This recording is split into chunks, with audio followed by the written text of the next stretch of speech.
በምትይዙ ቁርአን በምትይዙ መጽሐፍ ቅዱስ ህይወቴ በከንቱ እንዳይጠፋ ጸሎት አድርጉልኝ። እኔ ነው ብዬ አልነግራችሁም፣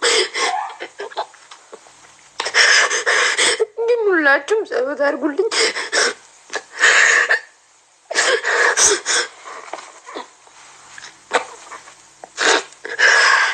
ጌታን ነው የምላችሁ። ሁላችሁም ጸልዩልኝ። በቃ እንደ እህታችሁ ስሜ ቡርቴ ነው። በቃ ለቡርቴ ድረስ እግዚአብሔር ወይ ያላችሁ ማለት ነው። በቃ ጸልዩልኝ። የኔ ችግር የራሴ ችግር ስለሆነ ማለት ነው። ለሌላ ነገር አታስቡኝ። በቃ እኔ የተቸገርኩት የራሴ ውስጥ ያለ ችግር ነው፣ ስለሌላ ችግር አይደለም። ብዙ ጊዜ ታግያለሁ፣ ግን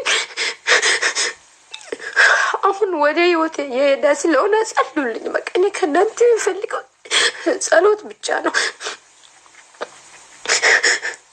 ሁላችሁም በጸሎታችሁ አስቡኝ።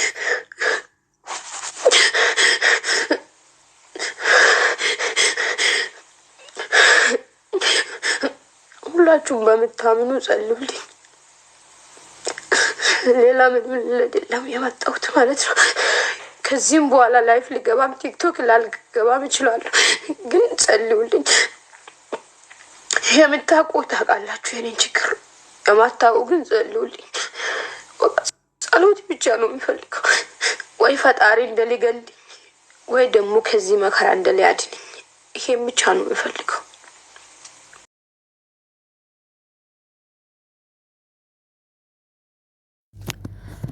በእውነት በአሁኑ ጊዜ በጣም ከባድ ነው። እግዚአብሔር ይድረስልሽ እህቴ፣ ጸሎቴ ነው። ፈጣሪ ይድረስልሽ። ሚካኤል በእለቱ ቀኑ ይድረስልሽ። አንቺን የሚያሰብሽው ነገር ፈጣሪ እንድሳካልሽ ምኞቴ ነው ማለት ነው። የሀገሬ ልጆች እንግዲህ ቻናል ላይክ፣ ሼር፣ ሰብስክራይብ አድርጉ። አዳዲስ ነገሮች እንደዚህ እንደማውቀው ነገሮችን እነግራችኋለሁ ማለት ነው። እንደምትመለከቱት ዛሬ ላይ ባልታወቀ ያው ወሬ ሰምታችሁ ከሆነ የሚገርማችሁ በጣም የሚያሳዝነው ፖሊሶች ያወጡት እራት እንደዚህ በመጠራት እንግዲህ መቼም ሰው ሆኖ ሰውን ይጠይቃል። እኛ አገር ጉራጌ ክልል ላይ እንደምትመለከቱ 8 ቤተሰብ የአንድ አመት ከ7 ወር ህጻን ልጅ እና የ14 አመት ልጅና የ15 አመት ህጻን ልጅ የ46 አመት አባት የ7 ልጅ ቤተሰብ የ17 አመት ልጆች ናቸው። ግን የሚገርማችሁ ገና ለጋ ልጆች ናቸው ያላቸው ማለት ነው። በ46 አመቱ አባት ልጁ እንትና ዝሆን በጉራጌ አባት እንግዲህ እናታቸው ሆስፒታል ውስጥ ነው ትገኛለች። በሆስፒታል ውስጥ እየተመረመረች ትገኛለች። እንግዲህ ድና ያው ለህዝቡ ይፋ እስኪትደረግ ነው። እራት መቼ እንግዲህ እንደዚህ ሰው ተሰብስቦ ለመጠራት ሰው መቼ መጠራቱ አይቀርም። በነገራችን የኛ ሀገር እራት ስትጠሩ ወይ ደግሞ ሰብሰብ ብላችሁ አንድ ጊዜ ሂዱና እራቶ በአንድ ላይ ብትበላ ይሻላል። ግን ፈጣሪ ከእንደዚህ አይነት ቂም ከእንደዚህ አይነቶቹን ፈጣሪ ጠብቃችሁ ነው የምነግራችሁ ማለት ነው። እንዴት እንደዚህ ሊደረግ እንደተቻለ ምን እንደሆነ ምን እናንተ ጽሁፈቱን አንብባችሁታል። ግን የሰዎቹ እራት ተጠርቶ እንግዲህ እራት አብረው በልቶ ሆዳቸውን ታመሙ። ምግብ ውስጥ ነው እየተመረዘ ምግብ ነው ብሎ ዶክተሮቹ ተመርምሯል ተብሏል። ግን ራሳቸውን ጠብቁ። ሁለተኛ ደግሞ ከባድ በሽታ በጣም ከባድ በሽታ መጥቷል። ትል ይሄን ትል ደግሞ እንግዲህ ብዙ ወንዶች ራሳቸውን ጠብቁ። ትዳር ያላችሁ ትዳር ያልሆናችሁ ራሳችሁን ጠብቁ ላችኋለሁ። ከባድ በሽታ መጥቷል። እግዚኦ ማርና ክርስቶስ ነው። ምን እንደምንሆነው አናውቅም። እኔ እንደው መድኃኒዓለም ይጠብቀን እንጂ በጣም በሽታ ኃይለኛ ነው የመጣብን ይሄ ትል በወንድ ልጅ ዘር ውስጥ ደግሞ ለአንድ አመታት ወንዶች ጉዳችሁ ፈላ፣ በሽታ እንዳይዛችሁ አሁን ዶ ሰብሰብ ማለት የለባችሁ። እያንዳንድሽ ራስሽን ጠብቂ ማለት ነውና ከባድ በሽታ ነው ተብሏልና ለአንድ አመት ያነበብኩት ጽፈቱ ምን ይላል መሰላችሁ? ለአንድ አመት የወንድ ዘር ውስጥ ይቆያል፣ ትዳር ያለ ወደ ሚስቱ ጠጋ እንዳይል ይላል ወረቀቱ፣ ንባቡ ማለት ነው። እና ደግሞ የምተላለፈው ንክክ ነገር እና በፈሳሽ ነገር ውስጥ በዛ ይተላለፋል ተብሏል። እንደ ኮሮና በአየር አይደለም የምተላለፈው ተብሏል።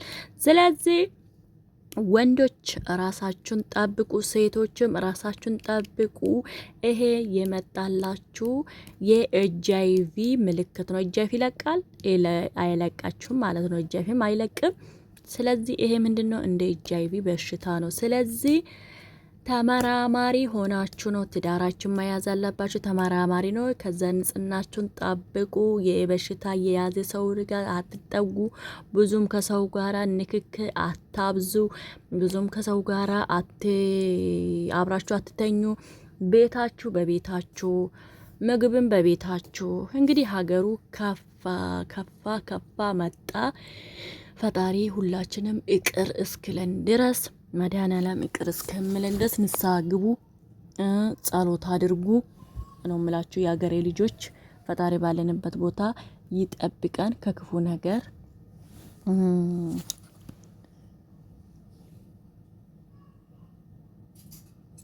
ከክፉ ነገር ይጠብቀን። እናንተንም እንደዛው እንዲጠብቅላችሁ ምኞቴ ነው። ራሳችሁን ጠብቁ እላችኋለሁ። የሀገሬ ልጆች በሽታ በእንደዚህ መልኩ ነው የምተላለፈው ተብሏችኋል። አንብቡ፣ የተለቀቀላችሁ ዜና ስሙት፣ አዳምጡ። በሽታ እንዴት ራሳችሁን መከልከል እንዳለባችሁ ካለባችሁ ግን ለቤተሰባችሁ ይፋ አድርጉ። እኔ እንደዚህ ነው በሽታ አለብኝ እንዳትጠጉኝ፣ እናቴ እንዳትጠጉኝ፣ የሀገሬ ጎረቤቴ እንዳትጠጉኝ በሉ። ሁሉም ሰው ማለት ነውና ይሄን ነገር እንደዚህ ትኩስ ነገር እራትም ደግሞ የምትጠሩ ጣላት የተጣላችሁ ሰው ካላችሁ ይቅር በለኝ ተባባሉ። ቂም ምንም አያረግም። እንግዲህ እንደዛ ይላችኋለሁ። የሀገሬ ልጆች ወዳችኋለሁ። እራቴ እንዴት ነው ዛሬ? ሞቅ ደመቅ ባለ ነው። እንግዲህ ይኸው ራቴን ሰርቻለሁ። እኔን ይመስላል ምግብ ምናምን አዘጋጅቻለሁ። እንግዲህ እንግዳ አለብኝ። እኔ ራሱ ስንት አይነት ነው መሰላችሁ? እስቲ ይኸው በርከት ያለ አይነት ነው እየሰራቱ። ጎባዝ ኮንግራሌሽን በለው እና ለእህታችን ደግሞ ጸሎት አድርጉ። ሚካኤል ይደርስላት። ቻናሌን ላይክ፣ ሼር፣ ሰብስክራይብ ማድረጋችሁ አትርሱ። በኮሜንት ላይ ደግሞ አስተያየታችሁን አስቀምጡ። ይሄ ሰላጣ ሰርቻለሁ፣ ተንቡላ ሰርቻላችኋለሁ። ያልሰራላችሁ ነገር ምን አለ ብላችሁ ነው ሮማንዬ ጋር የፈለጋችሁን ነገር ሞልቷል። እሺ ሀገሬ ወዳችኋለሁ። ደህና ቆዩልኝ፣ ደህና ሰንብቱልኝ። የሀገሬ ልጆች ወዳችኋለሁ። ካስቀየምኳችሁ ደግሞ በጣም ይቅርታ እላችኋለሁ። በነጋገሬ በቃሌው ካስቀየምኩ ባይ ባይ። ደህና ቆዩልኝ። መልካም ሰንብቱ።